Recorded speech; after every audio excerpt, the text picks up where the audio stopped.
किसी गांव में किसान रहता था, उसके 4 बेटे थे जो हमेशा आपस में झगड़ते रहते थे। किसानों ने बहुत समझाता पर उसके बेटों पर उसका कोई असर ना होता। एक दिन किसान बीमार पड़ गया, उसे लगा कि क्या बोली जा रही हो, कुछ समझ नहीं आ रहा। क्यों नहीं समझ में आ रहा? क्योंकि तुम कहीं पर भी विराम नहीं ले रही हो, बस बोले जा रही हो। विराम लेने से क्या होगा? विराम क्या होता है? विराम लेने से या रुकने से तुम्हारी बात सबको समझ में आएगी। विराम का मतलब रुकना होता है? हाँ, विराम का मतलब रुकना ही होता है। ठीक है, अब मैं धीरे धीरे बोलती हूँ। किसी गांव में एक किसान रहता था। उसके 4 बेटे थे जो हमेशा आपस में झगड़ते रहते थे। किसान उन्हें बहुत समझाता पर उसके बेटों पर उसका कोई असर ना होता। बिल्कुल ठीक, अब सुनने में भी अच्छा लग रहा है और समझ भी सब कुछ आ रहा है। बोलते समय तो सौम्या तुमने मुझे रोक लिया, लेकिन लिखते समय तो मैं सीधा ही लिखती जाती हूँ। नहीं, ये गलत है नित्या। जब हम लिखते हैं तो हमें विराम चिन्हों का प्रयोग करना पड़ता है। विराम चिन्ह वो क्या होते हैं? नित्या, पढ़ते व लिखते समय वाक्यों में रुकने के लिए लगाए गए चिन्हों को विराम चिन्ह कहते हैं। हाँ, याद आया मुझे सौम्या। विराम चिन्ह के तो कई भेद होते हैं, है ना? बिल्कुल ठीक, जैसे कि पूर्ण विराम, अल्प विराम, प्रश्न सूचक, विस्मयादिबोधक, योजक चिन्ह, उद्धरण चिन्ह और लाघव चिन्ह। अरे आज कक्षा में अध्यापिका ने भी तो विराम चिन्ह समझाने हैं। चलो नित्या, फिर हम हिंदी की कक्षा में चलते हैं। चलो जल्दी से चलो। पंक्चुएशन। विराम का अर्थ है रुकना। बच्चों, आप जब अपने मम्मी पापा के साथ बाहर जाते हैं तथा किसी चौराहे पर पहुंचते हैं तो देखते होंगे कि अचानक आपके पापा गाड़ी रोक देते हैं। वह ट्रैफिक लाइट लगी रहती है। वह हमें संकेत देती है कि कब रुकना है, कब चलने के लिए तैयार रहना है और कब आगे बढ़ना है। ठीक ऐसे ही बोलते या लिखते समय विराम चिन्ह भी हमें संकेत देते हैं कि कब थोड़ा रुकना है अथवा कब पूर्ण रूप से रुकना, विराम करना है। वाक्य बोलते या लिखते समय वाक्य में रुकने के लिए लगाए गए चिन्हों को ही विराम चिन्ह कहते हैं। हिंदी में प्रयुक्त होने वाले कुछ मुख्य विराम चिन्ह इस प्रकार हैं। 1. पूर्ण विराम, फुल स्टॉप।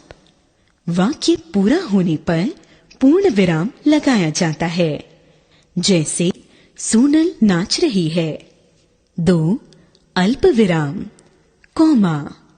बोलते या पढ़ते समय जब हम थोड़ा रुकते हैं उन्हें अल्प विराम कहते हैं, जैसे अपूर्वा, विदुषी, प्रखर विद्यालय जा रहे हैं। 3. अर्ध विराम, सेमीकोलन। वाक्य लिखते या बोलते समय अल्प विराम की अपेक्षा अधिक देर रुकना पड़े तब अर्ध विराम का प्रयोग किया जाता है, जैसे छात्र क्षमा मांगता रहा, अध्यापिका उसे डांटती रही। 4.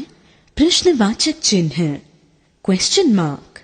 प्रश्नवाचक चिन्ह का प्रयोग प्रश्नसूचक वाक्यों के अंत में किया जाता है, जैसे आपका क्या नाम है। 5. विस्मयादिबोधक चिन्ह, एक्सक्लेमेशन मार्क।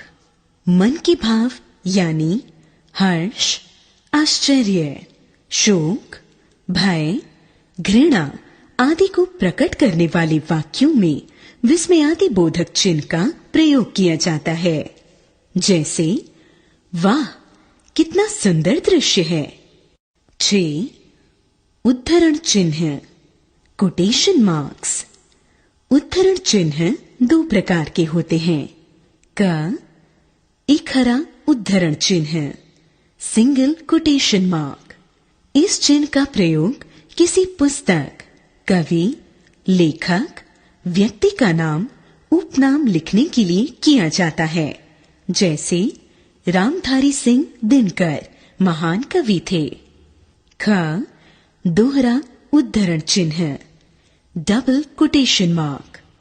इस चिन्ह का प्रयोग किसी के द्वारा कही गई बात, कथन को ज्यों का त्यों दिखाने के लिए किया जाता है।